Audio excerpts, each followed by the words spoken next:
in you mentioned Deutsche Bank. I think you meant Credit Suisse, which was Credit Suisse, yes. purchased by UBS, which has killed their balance sheet. But it goes to show, I mean, you can argue that the Swiss government and the regulators twisted their arm because of its systemic nature, because they are all tied together in so many ways. The Basel III regulations said that the banks had to maintain a 4.5% reserve ratio. It's been zero for quite some time. So when you think about it, you aren't depositing money in this bank. You're giving them an unsecured loan that they're buying assets with. It's gone. They only have to keep 4.5 cents on the dollar in the bank, and so they're making loans. And after the crisis that we saw with the treasuries, and now we see an environment where, okay, maybe they're buying 10-year treasuries again, thinking, okay, we everything's okay. Rates are higher and it's maybe safe to buy it. And then what do they try to do? They try to lower the front end of the curve, and the back end goes up, putting the bank's balance sheet in worse position again. These are problems that will not go away. These are problems that are, I think, systemic to the system. They won't go away, and part of me feels as though that's the intention here. I mean, you ask yourself, why would the Federal Reserve, in essence, goat all of the banks into loading up on treasuries and fueling the narrative of low interest rates forever, only to then raise them by 500 basis points, the fastest raise ever in the period of a year, creating these problems? It's absolutely insanity. But I do think that the FDIC or the troubled bank list, so there's over 60 plus banks. There's probably a whole lot more than that are in real trouble. And I don't think the First National Bank of Lindsay was on that list. So anyways, yeah, I would just simply say the banks are not in good shape. If you have money in any bank account above the FDIC limit, I think it's insanity. With over 60 troubled banks already on the FDIC's radar, and the US Federal Reserve escalating interest rates by 500 basis points in record time, the banking system is under unprecedented pressure. Andy Schectman warns us that banks are stretched to the limit, holding only 4.5 cents for every dollar deposited, turning our deposits into unsecured loans to fund risky investments. If one big institution collapses, a domino effect could leave account holders scrambling, questioning the safety of every dollar. With bail-ins now legally allowed, are you prepared to risk everything, or is it time to seek alternatives before it's too late?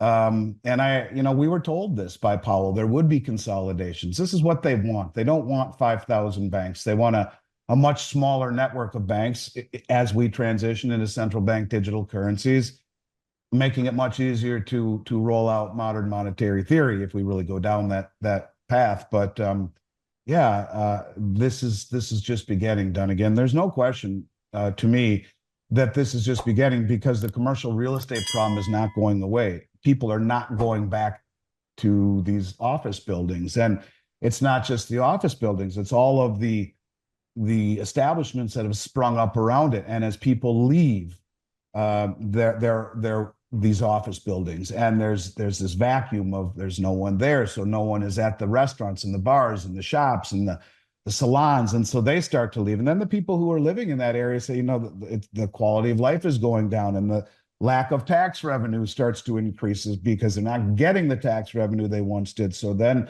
services start to decline, garbage collection, fire, police, and well, if the quality of life is getting this bad, then I'm out too. And it's a vicious cycle that will end up very dangerously affecting the regional bank balance sheet, which I'm surprised we haven't seen more of collapse. But it's these programs that have come in and allowed a lifeline, if you will, that seem to be coming to an end. So I guess we'll see real quick what that looks like. But for people who think along those lines of conspiracy and reality and the fine line between it, maybe they've come. Let's just pretend that they've come to the belief that he will win. Maybe this is their plan to blow up the system under his watch, and with the way the media is, they'll blame him for it, and regardless of the setup that he inherited. But I think that way. And unfortunately, that's the environment we live in. But it's that razor's edge of a situation where if the Fed doesn't come in like they have before, everyone says, well, if you just would have left your money in the stock market after '08, and you would have been made whole. Yeah, well, the Fed added $9 trillion into the kitty to support the bond market, to depress interest rates, to support the stock market, the real estate market. It's all artificial. It was all propped up by a Fed who came to the rescue. What would the world look like had they not done that? And I think that's what you need to ask yourself. And the question is, will they come to the rescue again this time? And if they do, what does the rest of the world think about holding our treasuries of any duration and our currency that is being inflated away? That's the question that has to be asked. So, you get to a point where you're so far in debt and you need you need, like, let me phrase it this way. We had the second biggest trade deficit in history last month, like 108 billion or something. Well, if that doesn't tell you how important it is for this country to be the world reserve currency, and how reliant we are on the rest of the world for imports, because we are reliant upon these people taking our dollar for their goods, and we are very reliant upon buying their goods because we've offshored so much of our production and manufacturing, and it's not sustainable. You end up compromising the world's desire to hold your currency and to hold your treasuries. That's when things start to really snowball. Now, we're not there yet, obviously, but these are the kind of actions that lead to an acceleration, lead to that moment where the world says, yeah, I don't want any more dollars, or I don't want your treasuries. And this is the rise of the BRICS and trading in local currencies, and why gold is doing what it's doing. So it's all one big dirty mess, but it's all connected together. You look at the law on it, and it says, and Florida, I believe, has it in front of their legislature, but it says you can't, in the states that have already passed legal tender laws, it says you can't make a person or a shop take your gold or silver, but if they agree to it, it's perfectly legal. So yeah, if he lives anywhere near southern Florida, Boca Raton, come on, come do my plumbing. I'll pay you in gold and silver. I think it's great. And as crazy as it sounds, you got 11 states where you could do that, and another up to 21 where it is moving in that direction. So that's sound money for you. And yeah, I agree. You look at a company like Schwab, and there were a lot of people who were citing their balance sheet looked horrible.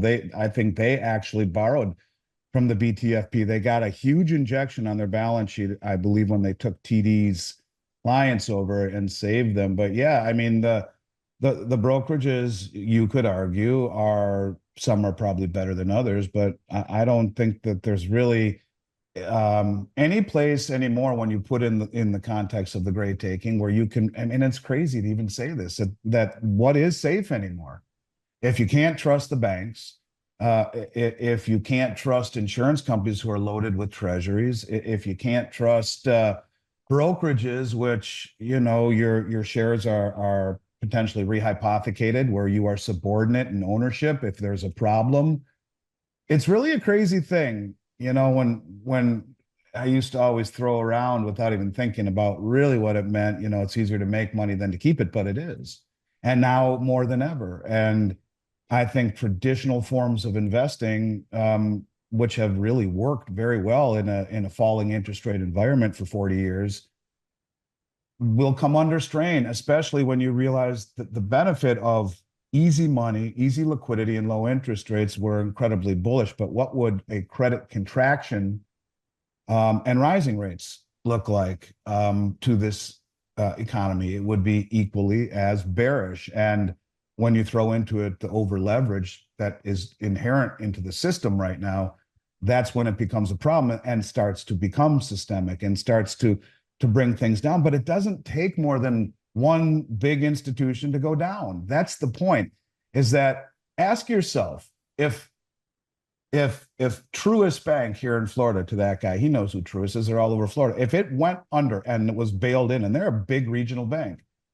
what would you all do? Would you sit on your hands and not yank your money out of the bank? Would you not call Dunnigan or myself and buy as much silver and gold as you could, would you not think to yourself, I don't really want to go to sleep tonight and think about this. I'm not going to sleep because is my bank next?